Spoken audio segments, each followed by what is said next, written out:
Hi you guys, welcome back to the channel. I'm Amber and I am here with this week's update on my 103-pound weight loss journey. So for those of you who are new, I started this journey December 26, 2018 at the height of my entire life at 248 pounds following 3 surgeries and cancer and a lot of bed rest. So I quickly gained like 50 pounds on top of already needing to lose 50 pounds. So here I am, here I was. I have lost 65 pounds, give or take a few pounds, right? On the merry-go-round of weight loss journey. So last week I said I was 186.6, which was up a little bit following all the wedding festivities from my daughter and family in town, desserts every day, all that good stuff. Where am I today? Well, let me tell you about my week. Hubby and I had a wonderful day out on Saturday, which I will be posting. We went to this really nice restaurant on the beach in Venice, here on the southwest coast, just a little south of Sarasota. And it was such a nice lunch. So I have a short little video to share with you very soon. So be looking for that. But yeah, we kind of splurged. I got a seafood bisque and I'm sure that was full of salt, but we sat out on their kind of a balcony area overlooking the ocean for a while, and I'm pretty sure that the heat just really flared my lymphedema. Sometimes I forget that I had cancer. Sometimes my body lets me forget. Pretty much, in November 2016, I had a routine hysterectomy, and then that showed that I had a malignant uterine fibroid. It was leiomyosarcoma, so I would need another surgery in February to remove my ovaries, and then they took 10 lymph nodes. So this has left me having fighting lymphedema in my legs primarily, and I can tell you this week my fluid levels have been like off the charts. Like the next time I go for my checkup at the cancer center, and I actually may call my doctor over there, but I definitely need to talk to her about some physical therapy. I went one time for an assessment, but then everything shut down, so I did not continue that. But I definitely need to have that addressed because my legs are just really swollen. And so I happened to Google today, does the hot weather affect lymphedema? Yes, it does. And it has just been so bad. Oh, the joys. But you know what? I cannot get too down because I'm alive. So, attitude determines altitude. So I could only be so frustrated. My journey is going to look very different than yours, and your journey is going to look very different than mine, perhaps. But we all do what we can to be as healthy as possible, and that's what my channel is all about. So hopped on the scale today, and let me tell you what the scale said yesterday. Horrified, okay, you guys. It was 188.0, and I knew I hadn't been eating anything crazy. I knew that was not true. Hopped on the scale this morning, it was 187.0, so down a whole pound. This doesn't happen in the life of Amber, okay? I can tell you, if it were a true gain. So I'm thinking that in the next few days, the scale should reflect, more sanity. I did take some Arnica tablets, and that does help with swelling last night, and I think I will take a couple more later today. The problem is it makes me so sleepy and then I can't get anything done. So I'll probably take it right before bed. But yeah, so, the weight fluctuates, but you know what? This train moves on. So yeah, I had that bit of eating out on Saturday. I did get shrimp. Well, you'll see in the video. But anyway, I splurged a little bit, but nothing crazy. We did not have dessert. I went to Chick-fil-A once this week, but I got grilled nuggets and chicken noodle soup. Nothing crazy, and that's about it. And I've just been eating at home. We had salmon the other night and vegetables. Last night we had chicken, baked chicken with sweet potatoes, corn on the cob, and some roasted vegetables, so that was good. So yeah, I've pretty much been walking the straight and narrow, so I'm definitely chalking this weight gain up to the lymphedema.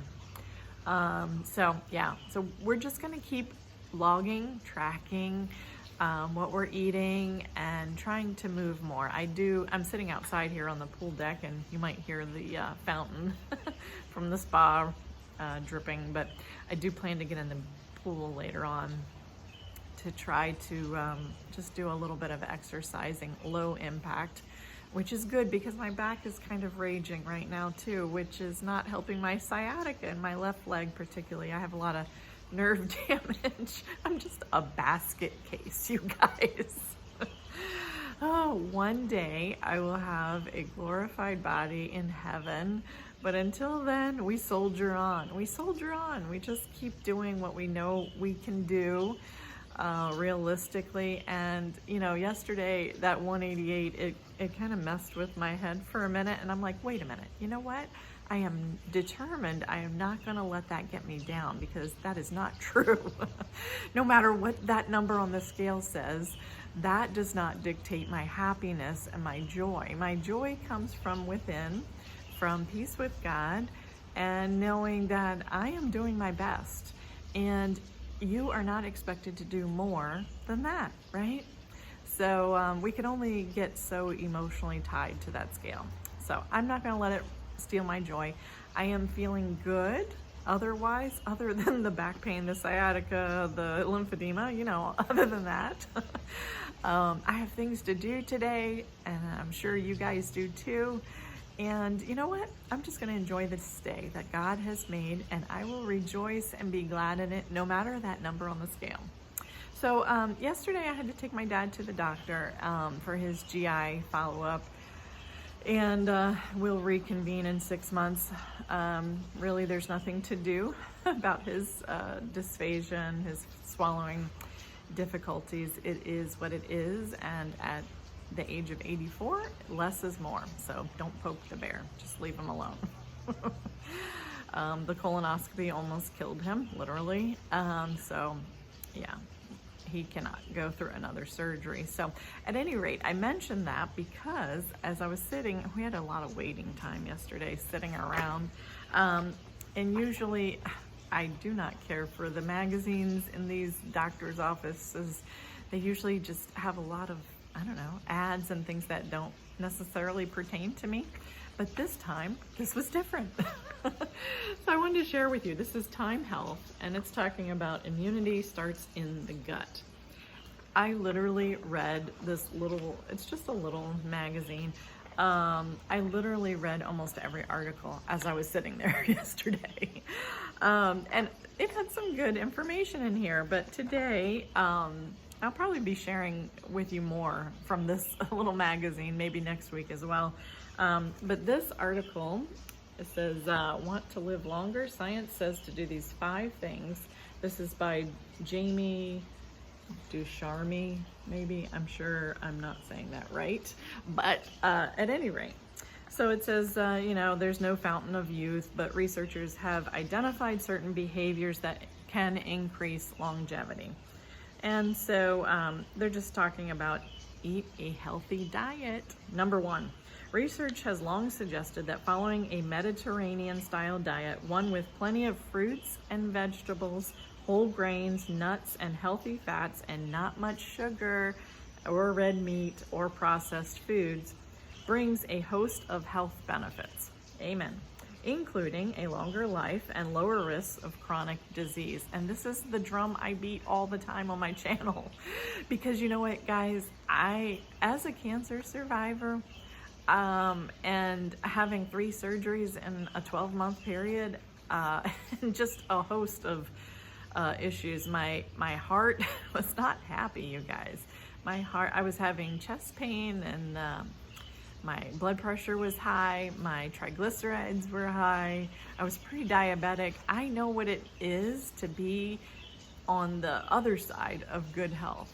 And that's why I try every day to make healthy choices, because I want to live long. I want to be around for my kids and my grandkids. You know, now we have 2 children that are married, and our youngest son is going to be 22 in July. So we have 1 more. Of course, we still have Dad. You know, the kids fly the coop, and then, you know, another cycle of life occurs, but that's okay. But yeah, I am enjoying my grown kids, and I have a daughter-in-law, wonderful daughter-in-law, who watches my channel. Hey, and then a wonderful son-in-law now that my daughter has been married. So, you know, we're enjoying this phase of our lives, and that's what it's all about, right? So I want to be around for my adult children, for future grandkids, and just all of what God has for us. And so that's why we want to make the healthy choices. So anyway, it talks about that doing these things, eating fruits and vegetables, not much sugar and red meat, brings a host of health benefits, including a longer life and lower risks of chronic disease. Yes, even if your diet isn't perfect, small changes can make a difference. Yes, one little change. You know, I talk about, if you drink sweet tea, try half and half, and eventually maybe unsweetened. Drink a lot of water. You know, a lot of people ask me about my skin. And, oh, you have such nice skin. You don't look like you're 51. Well, and especially for someone who lives in Florida. Because so many people look, you know, the sun ages our skin, definitely. Well, let me tell you, back, I don't know what year it was, I think it was 2012, I had a precancerous mole removed from under my left eye. This was when we were living in Maryland.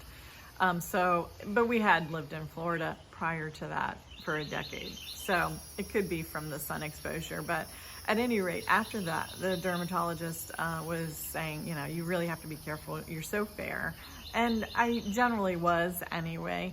So yeah, I do not go out in the sun in the heat of the day. I try not to. And if I do, I try to, like hubby and I are going on a little vacation before long. And I do plan to bring my sun hat. And what we like to do is go out on the beach early in the morning, get our cup of coffee and go for a nice walk, and then at sunset. So I avoid the high sun times, because here in Florida, we are close to the equator here, and our sun is intense, very intense. A lot of people come to Florida and they bring back home that Florida sunburn souvenir. And you do have to be careful, because our sun is on steroids. So yeah, avoid the sun as much as you can. Put on a nice sunscreen. I use the IT brand foundation, and it has a 50 SPF. So definitely recommend an SPF of 50 or above. And then I drink a lot of water. And you know what? Our skin definitely reflects our diet. So eating a healthy, you know, diet, lots of fruits and veggies, and lots of water. Stay hydrated. Our bodies really need that, especially in the summertime, but all the time. I remember not long ago, I had a massage, and the tech commented on what nice skin I have, especially being surgically menopausal. And so I definitely chalk that up to a good, healthy diet. So drink plenty of water. I digress. I'm like the owl on Winnie the Pooh. Let's get back to our article. And then the second point is exercise regularly. Working out regularly is a boon for your physical and mental health. Yes, it releases endorphins, boosting everything from cardiovascular fitness to mood and energy. It can also extend your life. And it says you don't have to go overboard. Even bouts, listen to this, even bouts of light physical activity like walking and cleaning increase the lifespans of older people in recent studies. That's encouraging, isn't it? And simply moving instead of sitting for 30 minutes each day has been shown to reduce risk of early death. That's awesome. So if you don't exercise now, you can still start. No time like the present. Just like I always say. Studies have found longevity benefits for both lifelong and later in life exercisers. So just because you've had a sedentary lifestyle does not mean you can't change that. You are never too old to make healthy choices. Just remember that. And of course, the third point is maintain a healthy body weight. So diet and exercise habits help people stay at a healthy body weight, which is crucial to longevity. Obesity is associated with chronic conditions, including type 2 diabetes, cardiovascular disease, and cancer, all of which can shorten your life. Yes, and amen. And that is why I am on this health and wellness journey, just to live as healthy of a life as I can, and just enjoy every day. And I hope that's what you want to, and I hope that's what you're striving towards. And of course, the fourth point is limit your drinking. That kind of goes without saying, right? And then the fifth point is don't smoke. And so I thought this was a really good article. Want to live longer, science says to do these 5 things. So I thought all of those were excellent points. Just wanted to share a little bit of that with you. Just, sometimes, most of the time, we already know these things, but things can just slip our mind a little bit, and we just get distracted. And I have talked about this before. Life gets busy. I know my life is busy, and it is hard being on a 103-pound weight loss journey. I can tell you that. Sometimes it's frustrating when you don't see the fruits of your hard work. And that's kind of where I have been over the last year. But you know what? That's okay. I am going to keep going. Keep going. So that is my encouragement for you guys today. No matter what the scale is saying, if it's saying good news, congratulations. If it's saying not so stellar news, keep going. Just keep going, and you will get to where you want to go. So many blessings to you guys. I hope you have a wonderful rest of your week, and I will see you soon.